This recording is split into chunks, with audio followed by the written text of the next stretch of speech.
はようございます。舞台美術大道具の寺岡です。今回もエブリィの荷台に畳を敷いていく動画の続きをします。前回の動画をまだご覧になっていない方はおすすめか概要欄からご覧ください。こう引っ張るように、この上に畳のパネルを引く前に端の方が少し浮いてたところを処理していきたいと思います。それで以前にここの高さとここの高さとあと後ろの荷台をフラットに揃えたんですが、今これでまた当ててみると端の方はいいんですけど少し浮いてるところがあります。ここの 3mm のベニヤが入る感じです。当然分かってはいたんですけど、荷台がリブがあってデコボコなので場所によって沈んでいるところがあります。ここにベニヤを置いているんですが、ここにこう乗せるとこのベニヤが今入っているぐらい中央側が結構へこんでいる感じに荷台がなっていました。それはある程度は想定していたんですが、そのぐらい無視していいとも思ったんですけど、結構 5.5mm 沈んでるんだと下にベニヤを入れて高さを調整した方がいいかなと思うので、それの作業をやっていきます。このベニヤをやる前に本当は先にフラットな下地を作ってから床を引くんですけど、順番が逆になりましたが、それをまずやろうと思います。それではまずベニヤを外して調整していきます。やり方としてはこの 5.5mm ベニヤを先ほどのベニヤの代わりに置いて、これで床との隙間を寸法を出していきます。しかしこの方法は 5.5mm ベニヤを並べるのが手間です。そこでこのような直線が出ている材料に 5.5mm ベニヤをつけています。これを最初に床に敷いていたベニヤの代わりにして隙間を出していきます。荷台の床は補強のリブがあります。リブが高いのでリブの上で隙間を測っていきます。いろいろな厚さのベニヤを用意しました。これを床の隙間の入るところに入れていきます。まず最初に一番端のバックドアのところに入れます。このような板をパッキンと言います。そして隙間に合わせてパッキンを入れていきます。一般的にパッキンというと水漏れ防止、気密性のためのシール材をパッキンと言いますが、建築用語でレベル調整、高さ調整に挟むものもパッキンと言います。定規が持ち上がると平面が出ないので、持ち上がらないように上から押さえて緩すぎず硬すぎないようにパッキンを入れていきます。入れる場所は目見当で 300mm 間隔ぐらいで入れていきます。ここのところは定規が床に当たっているので隙間がないゼロです。一応ここがゼロというのがわかるようにテープで印をしておきます。これで一列平面になるラインが出ました。この方法でライン上に平面を出していきます。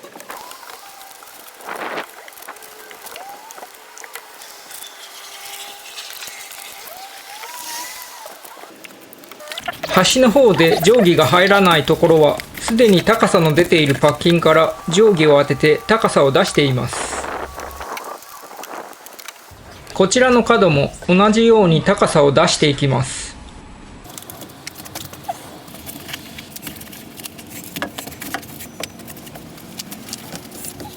大体の高さが出ましたので確認していきます。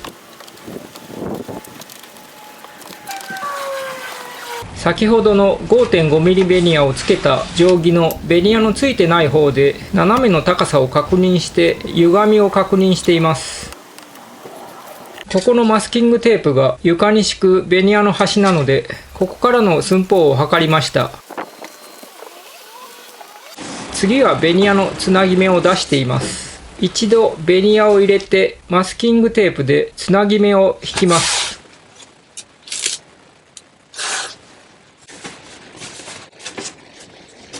つなぎ目のところの高さも同じように出していきます。高さが出ましたのでひっくり返して裏側につけていきます。先ほどはこの縦位置でポイントでベニヤで高さを出したんですが、横並びで厚みは一緒だったので横方向で材料を入れて高さを合わせていこうと思います。先ほどここからの距離を寸法を出していましたので、下地を入れる位置をこちらに寸法を移します。印したところに材料をつけていきます。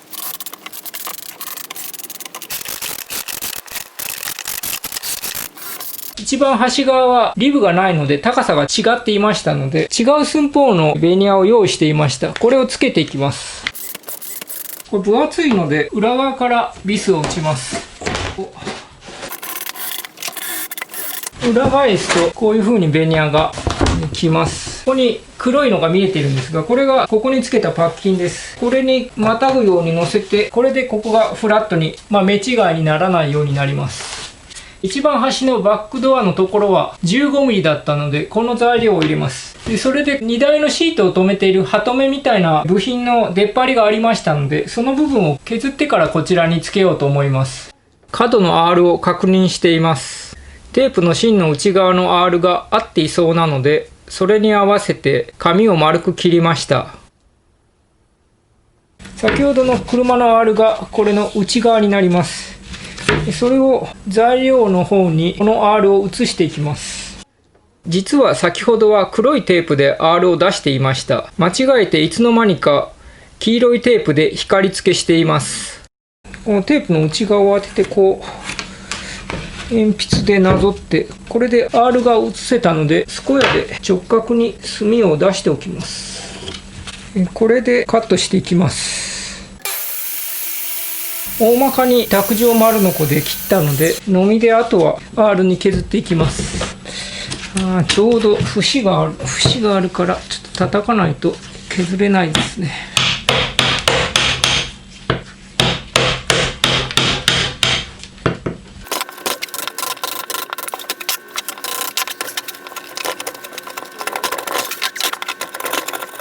ざっと削れたので、あとはペーパーで削ります。だいたいこんな感じで削れました。ちょっと違う。気を取り直して、とりあえず先に全体の長さを出します。この 15mm の厚さと同じパッキンの上に材料を乗せて長さを出します。15mm 開けた理由は、R があるので上と下で全長が違い、とりあえず上の長い方の寸法を出します。次にハトメの位置を出します。ハトメの部分を 37mm の直径で穴を開けていきます。キリがチャックにちゃんとついていなくて危ないです。作業中も気がついていません。外れてやっと気がつきました。先ほどのテープもそうですが、撮影していると注意散漫になるので、このようなミスは実はよくあります。作業より撮影の方が大事なので、頭の中は撮影のことが7割で、作業には3割ぐらいしか意識がいかないので、このようなボンミスがあります。ハトメの部分の穴が開きました。逆側はまだですので、こちらも R に削っておきます。先ほどこれでやって少しR が大きすぎたので、こちらの方がわずかに R が小さいので、ここに R のラインを出してカットしていきます。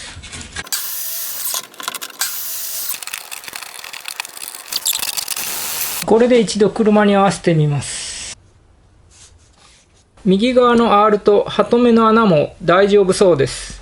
全体の長さが少し長いので、最初の R が違っているところを切り直します。切り直してきました。長さも合いました。これでベニヤにつけたパッキンの高さを確認していきます。直線の出たベニヤで平面を確認しています。端が沈むのでパッキンを足しました。だいたい大丈夫のようです。バックドアの下地の材料もビスで留めます。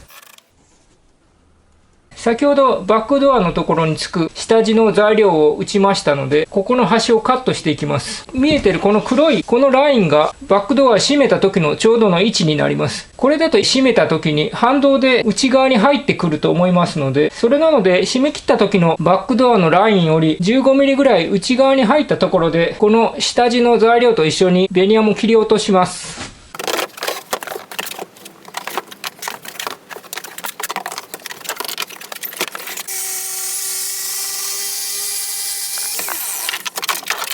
これで下地も一緒に端のラインを切り落としました。改めて確認します。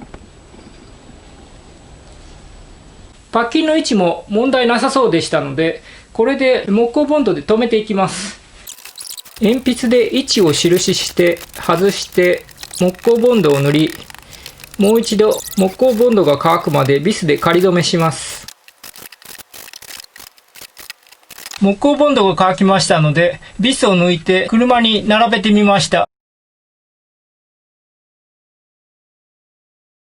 赤いテープが見えているあの角が畳パネルの角になります。荷台の壁と赤いテープとの隙間にこの材料を入れて畳寄せという感じでつけるので、これをまた光付けしていきます。運転席側の荷台の側面になります。以前は段ボールで光付けしたんですが、段ボール分厚くて、あと結構ふにゃふにゃしているので、精度も出したかったので、段ボールの代わりにボール紙、厚紙で光りました。この材料がここの畳寄せ端に来ますので、この高さで光付けしたいので、この上に乗せて光りました。このボール紙とベニヤつないで1個の型にします。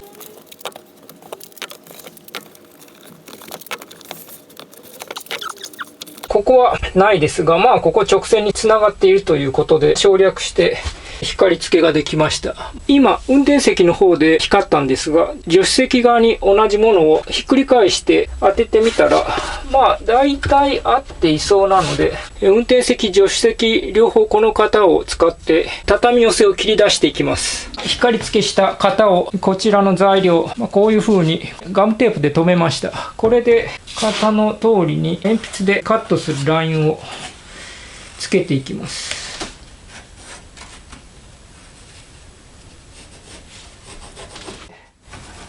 こちらも引いて、これでテープを外して鉛筆の線のところをカットしていきます。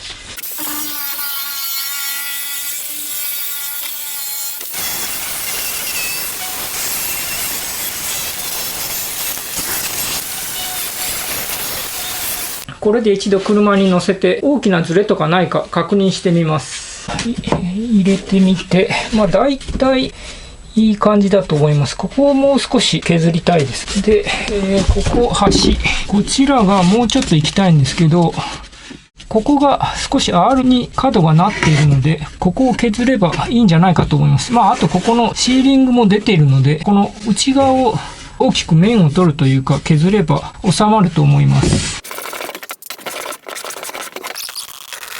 これでどうですかね。これでまたつけてみます。それからこの材料が畳パネルより薄かったので 4mm ベニヤをつけ高さを合わせました。だいたい良さそうです。助手席側も 4mm ベニヤで高さを畳パネルと合わせました。少しこちらを切りすぎたようで隙間があります。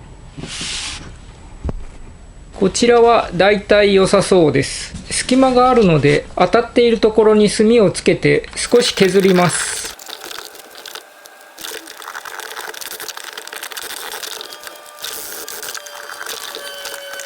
このように何度も確認しながら合わせていきます。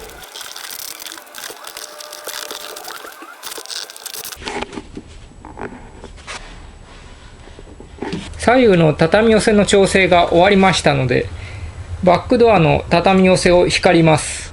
高さを合わすために板を置きます。左右の畳寄せと同じように角は型紙で光りました。間をベニヤでつないで型を取りました。バックドアの型を先ほどと同じようにこの材料の方に鉛筆で墨を移しました。これでジグソーでカットしていきます。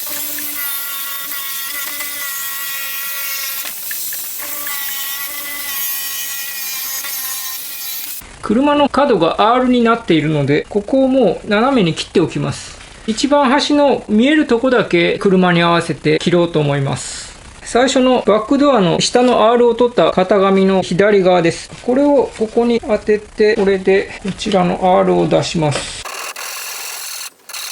右側も、運転席側も移して、それでカットしていきます。アバウトに切って、あとはのみとペーパーで整えて車に合わせてみます。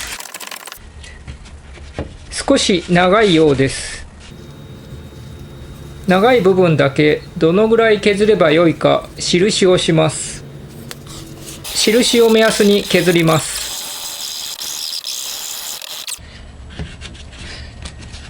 まだ長いようです。たすら確認と削っています。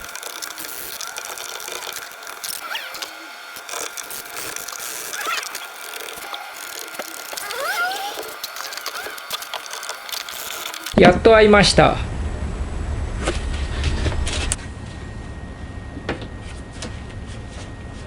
これで車の荷台と形が合いました。バックドアの畳寄せは後にして畳パネルを入れます。次に畳パネルが中に入るように畳寄せの内側の寸法を出します。畳寄せの幅が左右同じになるようにしてそこに墨をしました。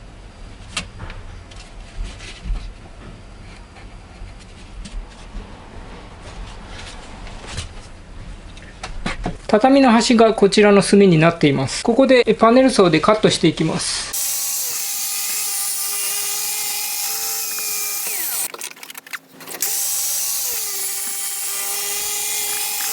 ぴったり切れました。角だけ面を取っておきます。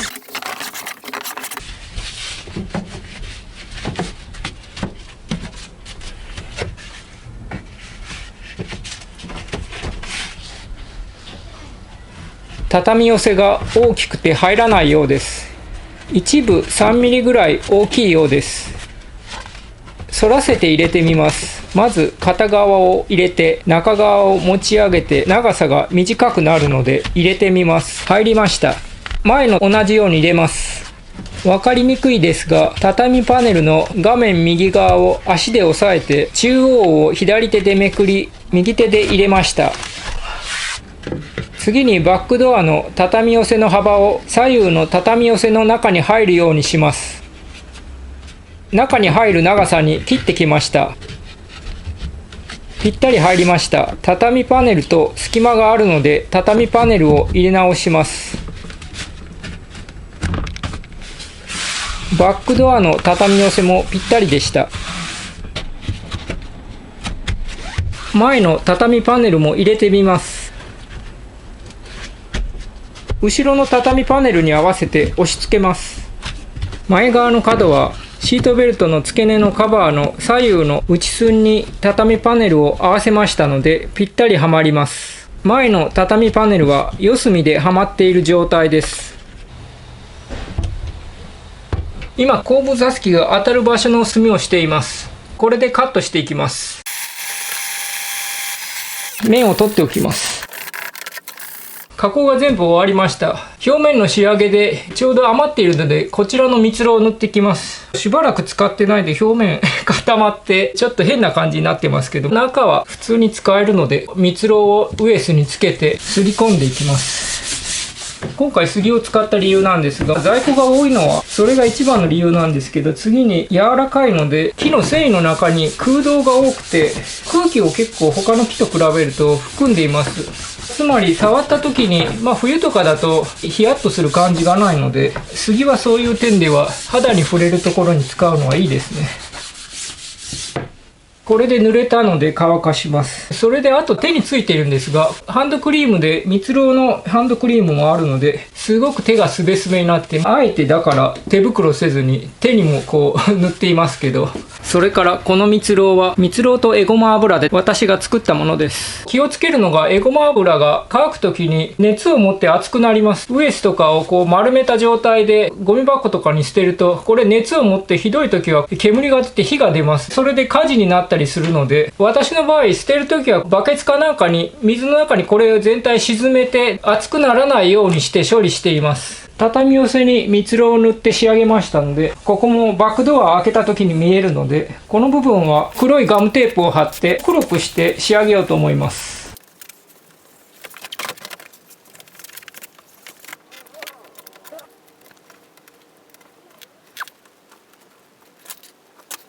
これでこちらの小口も黒く仕上がりました。畳寄せに乗った蜜蝋が乾きました。この後車に乗せていきますが、一番後ろの畳寄せだけこの下地に固定しようと思います。それで上からこちらのビスで留めていこうと思います。これは1番のビットで締めるビスです。見えるので目立たないように上は同じような色に塗っています。こちらがちなみにこれが塗る前の元のビスなんですが、これ見てもらえば分かるように、これがコーススレッドスリムビスで、これが1番のビットで留めるビスです。この目立たないビスで上から打って固定していこうと思います。先にビスを仮で打っておきます。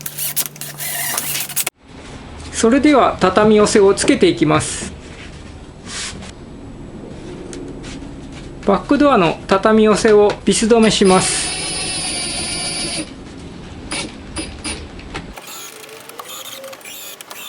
本当は畳パネルはマジックテープで付け外しできるようにする予定でした。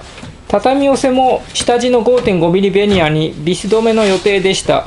しかし畳寄せがきつくできましたので、はめ込むだけで固定できそうです。特に今は梅雨なので木が湿気で膨張してきつくなっている可能性があります。逆に言うと寒い時期、冬になると木が乾燥して縮んで緩くなるかぴったりになる可能性もあります。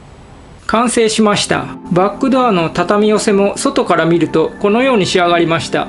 中から見ると畳寄せとの隙間は 10mm から 20mm ぐらいです。改めて運転席から見てみます。次は後ろからです。この状態で後部座席を出してみます。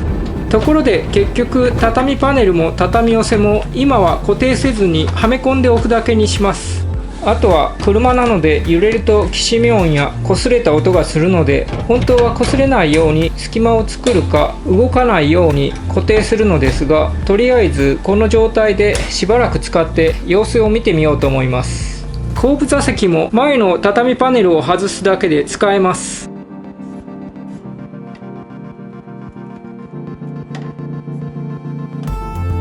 今回はエブリィの荷台に畳を敷くために下地ベニヤを調整して畳寄せをつける動画でした。今回も最後までご視聴いただきありがとうございました。よろしければ高評価、チャンネル登録もよろしくお願いします。それではさようなら。